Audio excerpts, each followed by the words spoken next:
Hey there, everyone. Gerson here from MSP Sabre. I've got Robert Gillette joining me from MSP Dojo, and today we're talking about the top three MSP sales mistakes. Robert, thanks for joining.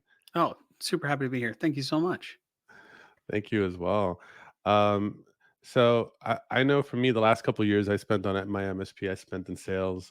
So I know there's a lot of mistakes to be made. But what are some of the kind of the top three that you're seeing in your work? Yeah. Man, I wish there were only three. One of the biggest challenges that I think that people have, and this isn't one of the top three. This is more just laying some groundwork. But most MSPs didn't get into the business because they really like sales.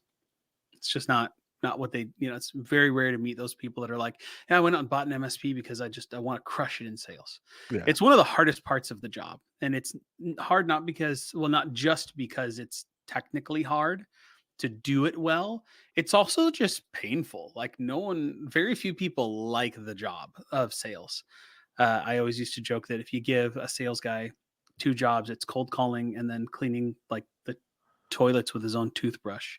He'll get up in the morning and go, well, I might as well knock out those toilets because it's a hard job. It's very hard. So that's yeah, probably the groundwork. And when I see MSP business owners dive into it, at least or manage as part of their business, probably the number one thing that I see is they just don't take it very seriously. Um, that shows up in a lot of different ways, but it's always like an add-on. Well, I'm the business owner and I do sales, or I'm the lead technician, and then I also handle the sales when they happen. And so what happens is they don't try very hard, and then they don't have things like the infrastructure to manage it. Like, what right. CRM do you use? Did you use when you were doing sales for your MSP? Like, We used a few, but the one we used the most was Close CRM. yeah. So Yeah. most of the MSPs under 1 or 2 million that I talk to in annual revenue, they Mhm. say things like ConnectWise, and that's not a CRM. That's it's a totally different piece of software that's mission critical to your business, Right. but it's not a sales CRM. And so usually you can tell right away how seriously they take this part of their business if they invest in the same kind of infrastructure they do for their service delivery. Mhm. If they're just like running sales out of a spreadsheet or their Outlook, they're not like taking it very seriously. Is the way I'm experiencing it when I talk to them. It's You may have a fantastic, if you're an MSP listening to this, maybe you do have a fantastic sales organization that runs out of a spreadsheet or Outlook. It's just very rare to see that. Yeah. Usually it's an afterthought, if that makes Is it sense. is it fair to say that they're running their, operations out of a house and the sales out of a tent? Yeah, that would certainly be fair. I think maybe even the tent sometimes can be. It's more like sales gets done through the window when Oh, it's hot, if that makes sense. It's just I'm not exactly sure. Well, no, I know lots of reasons why it ends up this way, but it just gets to be a very overlooked part of the business, and so people feel that if they spent more time on it, they would be a salesperson. mhm. And in a sense, that would be true, but that doesn't have to be smarmy or bad. And so that's the first thing. Whenever an MSP comes to me, they're like, hey, man, I want to grow. We're at 1 million. We want to get to five. It's What does your sales organization look like? How do you manage that part of the business? And almost always the answer is, well, and then not a good one after that. Right. Yeah, I think to me, I remember, I think it was like, Robert Herjavec that, people say he has an MSP. I think it's kind of probably even more so. It's just a huge consultancy that MSP is part of it. But he put out a question, and I think it might have been even to like a show in the MSP space. I saw the recording afterwards, but it's like, raise your hand if you're serious about sales, right? Everybody raises their hand. And it's like, well, tell me anybody that here has more than one person dedicated to sales. And suddenly, like, all these sales go down. And Mhm. it's like, well, how serious are you about sales? Right. Yeah, Um, and it doesn't have to be super cost prohibitive. right. It's more just about how are you thinking about the process? Does it have the same operational maturity as your cybersecurity or help desk or laptop deployment program? Like, if you can honestly look at the way you're running sales for your MSP and say, I take this as seriously, I spend as much time, there's as much operational maturity around this as there is around accounting and accounts payable, then Mm, maybe you're on the right track. But very rarely is that the case if the MSP is struggling to grow. yeah. Yeah. And I totally get your point, even just about asking about the CRM. Because for us, we knew there's a lot of visibility that we needed. I mean, when we started, we were doing prospecting. I needed to be able to actually hear the call recordings, know that the call is being made, be able to structure our pipeline. There's all these things that, Hmm. like what you're saying, there's a process, and I needed to be able to have the tools to kind of make sure that process is being done smoothly. Yeah, and just not dropping the ball. Like sometimes it's about just managing the data. I have personally been coaching MSPs in sales and referred to them business, and then heard from the prospect later, yeah, they never got back to me. And then I'll go into their CRM and see where the deal died because someone stopped paying attention to it. So it's partially about having the right tools, but Yeah. it's also about making sure you're using those tools with discipline because sales is production capability, not production.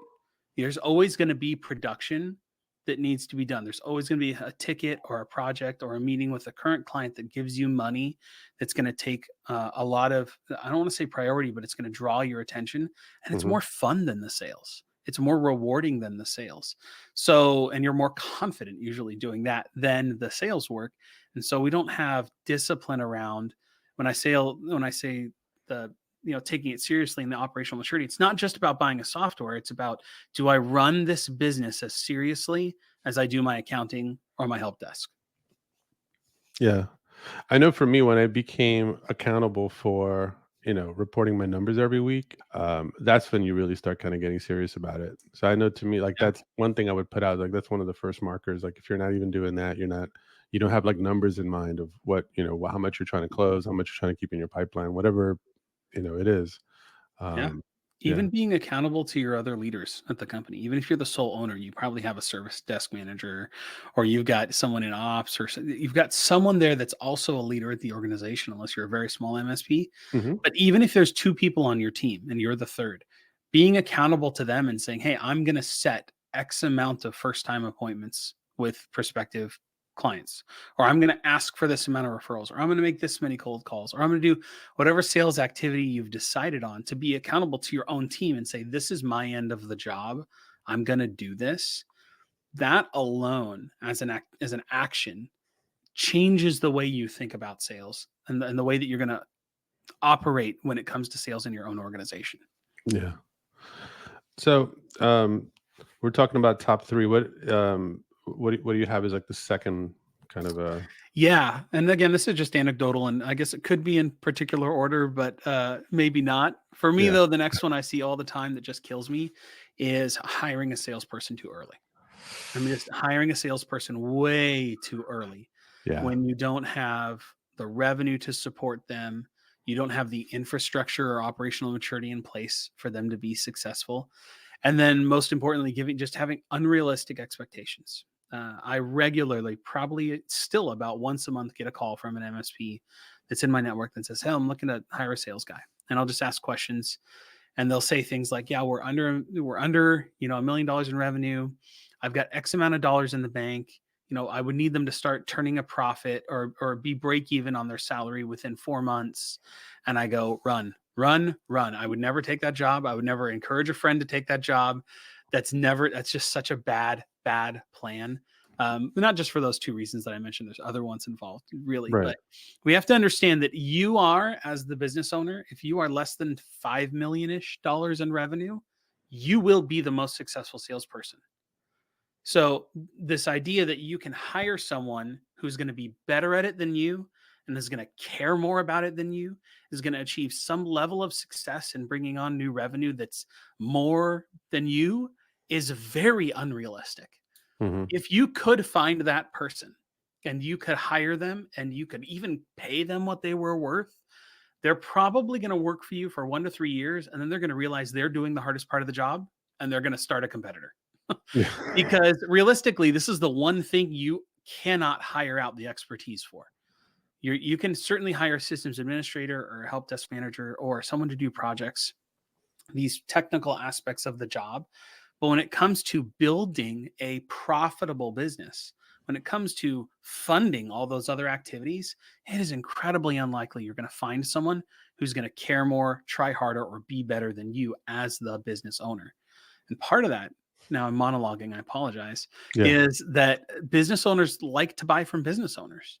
Mhm. And so this idea that they're gonna go have conversations with CEOs, and then, as an SDR or a entry level salesperson, they're gonna somehow manage expectations well enough that if it gets to you, you can close it. It's very unrealistic. Unless you are, again, better, more motivated, more excited, and can train and manage this person in some way, shape, or form. And so I kind of have something I'm going to mention to that, in agreeing with you, but I also have a kind of a follow up question. For those people that just don't like sales, but they happen to own an MSP. Yeah. But the first part is I just want to like, to me, I always kind of had an interest in more of the marketing aspect. So I think I kind of had like Mhm. my foot kind of already in the sales part, and I enjoyed it once I got into it.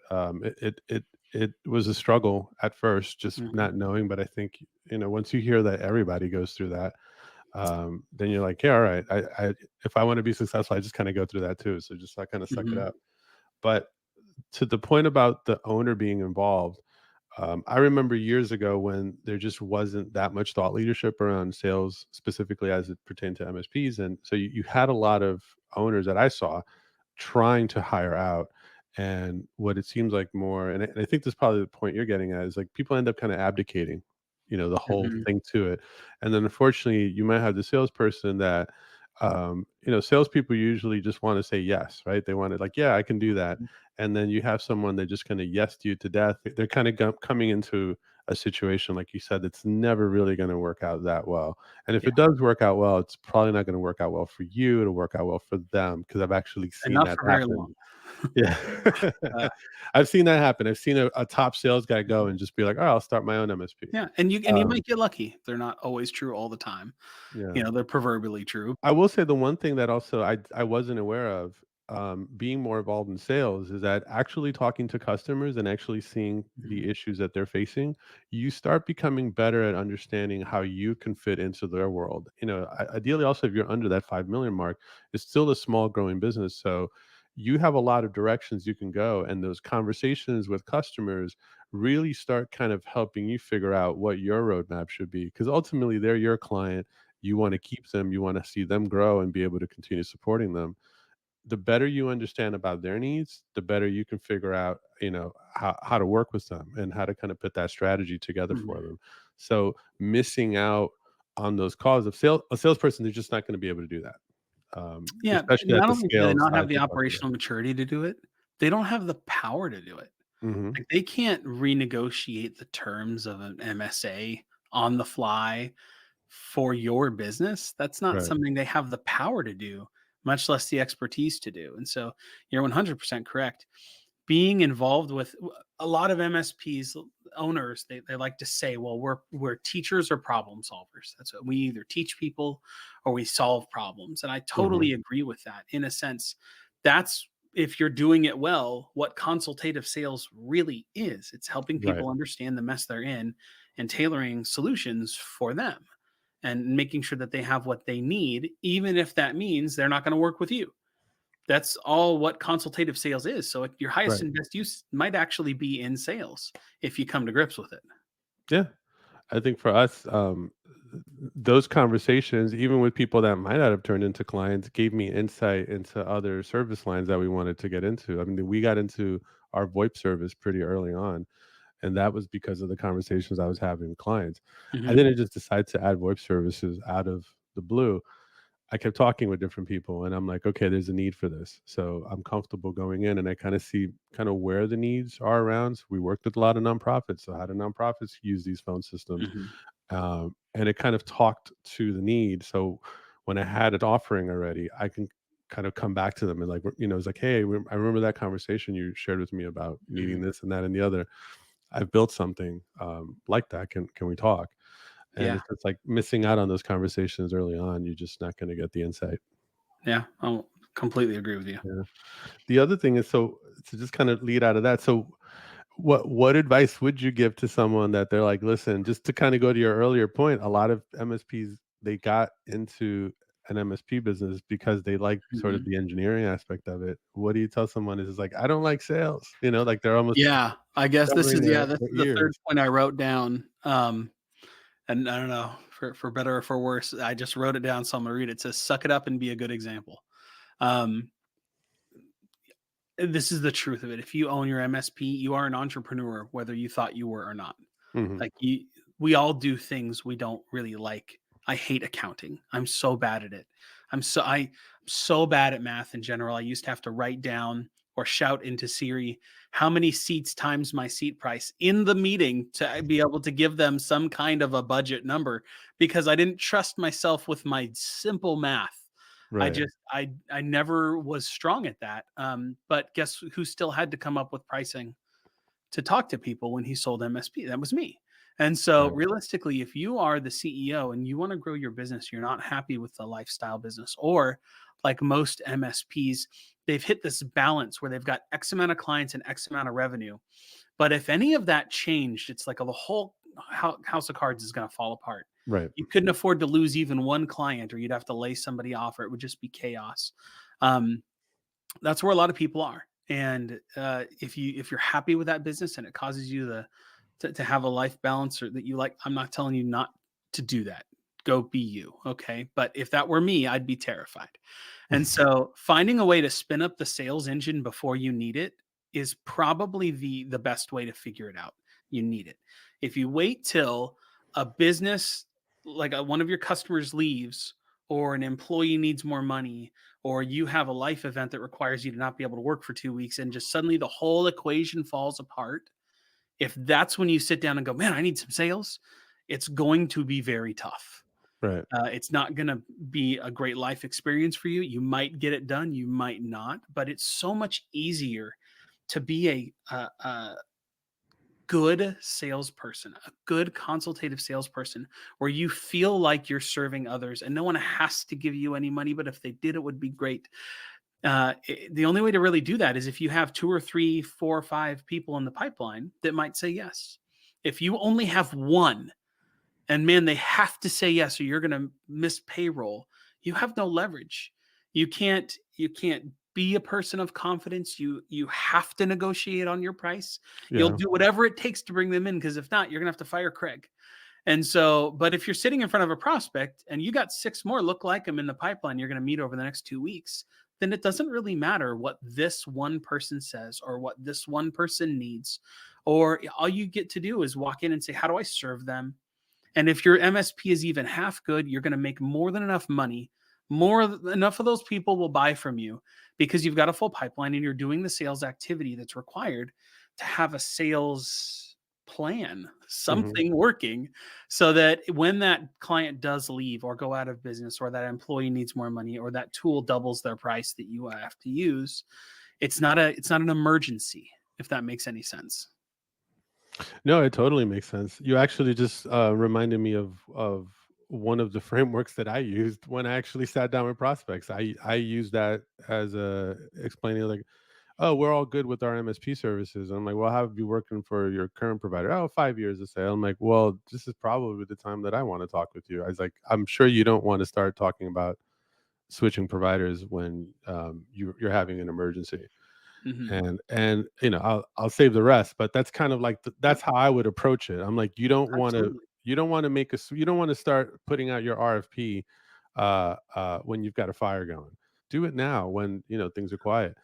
And I Yeah, would I just kind of agree. lean on that, and some people be like, all right. And then the truth of the matter, when I got in there, they did have fires. They just sort Yeah. of were learning to live with them. Yeah, I called it they learned to walk with the limp, you know? Right. It's not great, but it's good enough, and I can get by. Right. I used to tell Right. people, "Man, I just wanna be the magnet on your refrigerator." You know, if it breaks, I hate meeting people in an emergency. Let's Yeah. meet now, you can know who I am, keep my card. If anything Yeah. goes bad, now we're old friends talking, as opposed to, the fire department showing up. It sounds a little gimmicky, and it was a little gimmicky, but um, what happened is that when I talked with people, because I'm talking early in my sales career when I was dialing for dollars and that's all I had, Mhm. uh, Mhm. they would rather talk to me, and I would rather talk to them when we have some foundational relationship. Right. It's just easier to believe people when they tell you tough things if you've also talked to them when they didn't have to tell you tough things. And so I just would want to be, as I was doing my job, I just wanted to make sure enough people knew about who I was and what I was doing and where to find me if something went wrong. And then what happens is they don't have to wait until it's a raging fire before they reach out to you. They feel maybe comfortable calling and just asking a question, or you call them for their 3-month check-in. And they go, "Hey, well, you're probably not ready to switch, but can I just show you the way we do that instead? And maybe that'll give you some ideas." Oh yeah, maybe. That's just a much it just feels better to be that kind of a person as Yeah, opposed to someone who's like, "Man, I'm gonna show up, I'm gonna sell you, and you're gonna close, and then I'm gonna be out of this problem." right. Yeah, I think, and you're so right. And going back to your earlier point, there's so many people that don't do follow up. So if you're doing follow ups on the 3 month mark, or maybe that's it's your second follow up after that, if you're taking good notes and you're really remembering sort of those things that people were living with, maybe it's a project that they were about to do with their current provider, or some sort of issue that their current provider says, oh, it's resolved, or about to, whatever it is, you find kind of those things to kind of pivot off of. It's like, well, is that still an issue? And by the second or third time you're following up, and people are like, yeah, it's still an issue. Yeah. You've cracked the ice. And So that all goes back to my first point, which is having operational maturity and infrastructure in place, some kind of tools in place that can help you manage all that. When the reminders and what are the notes, and then having the discipline to sit down and do that, even when it's not the most urgent thing on your plate. if any, I'm just wondering, like, people that maybe, to the point, like, they don't like really the function of sales as a Mhm. whole. Um, and we had an office administrator that would help me, but she wasn't really dedicated to me. In hindsight, I'm like, I really should have just gotten a VA to do a Mhm. lot of the work that I needed to do, especially because I was generating my own leads, which a lot of, a lot of MSPs, Mhm. they do somehow in house. Um, what advice would you give? Yeah, find something you can stomach consistently. There's lots of ways to skin a cat. Right. I think that what we have to realize is that there's a version of the sales job that you can and will do and be happy with yourself. Hmm. The reason why we don't find that is because we don't try and we don't believe we have to. So the first thing I would recommend if you've made it to the end of this is the first thing you have to do is come to grips with the fact that you are in sales. It might be your highest and best use to your MSP, and you're just going to do it. And then the second thing is then start trying different things and find out what you can stomach. Find out what sales activities you can do and still feel like you're the person you want to be in general. Even though you may not like this, like I go to the gym, I don't like it, but I know it's good for me. And so I do it. Right. Like there's a Right. version of that for sales, and find the thing that you like that, or at Yeah. least you can stomach, and then do that with discipline. And I like the gym analogy too, because some people, they find with, not everybody likes doing the same amount of work, or the same type of machines, whatever. Some people want to Yeah. work more on their upper body, whatever it is. But just like, there's like, find the version that works for you. Because I Hmm. think sometimes people get caught up in, I remember like years ago, people were like, well, I don't want to do cold calling. I don't want to deal with that. And Hmm. and then some people just thought, well, if that's not what you want to do, then there's probably nothing you can do. And Yeah. it's like, no, that's not true either. So I was on a big team when I sold for my MSP, and we had one guy that just crushed it in the cold calls. Like, it just he could it didn't bother him at all. It was like ordering a sandwich. He mhm, just all day, like 500 calls a week. He just no problem. I couldn't. I struggled to hit those numbers. I could do it, but I struggled. So I did networking events. I could show up to a networking event and walk out with 3 solid leads, and that would have made this other guy's skin crawl. But I right. could do it, and it was fun. For me, it was great. I get a little drink, get a little food, get to talk to some people, and like, yeah, but that was me. That was my version of success. That was my winning lottery ticket. So finding one that works for you is mission critical. And you can't do that if you can't at least admit to yourself that it's your job and you have to do it, and you're going to do it well, like you do the other things well in your MSP. Yeah, exactly. Yeah, and I think sometimes if you start thinking about it, and even in your own MSP, you found, the version of the MSP that you wanna be, right? Hmm. We were in New York. We chose to not do, finance, like work with hedge funds and stuff like that. I had a buddy of mine that did that, and he told me it was difficult and really hard. So, Hmm. You and he choose showed your me, hard, like, man. what? You choose your hard. Yeah, you choose Everything's your hard. heart. Yeah, I mean, Choose your hard. his version of hard, he's like, "Hey, we've got to be on call like all Yeah. weekend, and we got to do all this other stuff." And people are very, very demanding Yeah. about how, like the wallpaper is set up on their Windows laptop, and for us, we're like, we like the clients we're working with, so we're not gonna. So we'll find our success, but in a different way. So, Yeah. all So right. I think the third one really kind of segued really nicely out from what we were talking about earlier.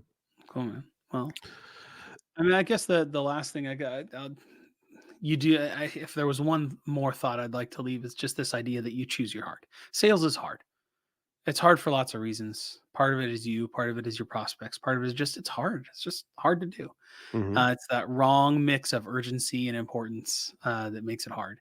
But again, you choose your hard. You know what else is really hard? Filing for bankruptcy, laying off people you really, really like. Um, Bouncing checks is really hard. Having to tell clients you're going out of business, even though they want to keep working with you because you don't charge the right amount of money because you're afraid to ask for it. That's hard. Right. All that is really hard. Comparatively, sales is not that hard in my opinion. But there are people that would maybe disagree with me. But you choose your hard. Got to choose which hard you want to go with. And for me, choosing the sales was always the lesser of two evils.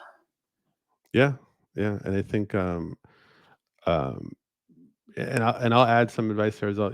You might actually end up liking it if you haven't tried it yet. So I um promise you, there's a version of it that you will like.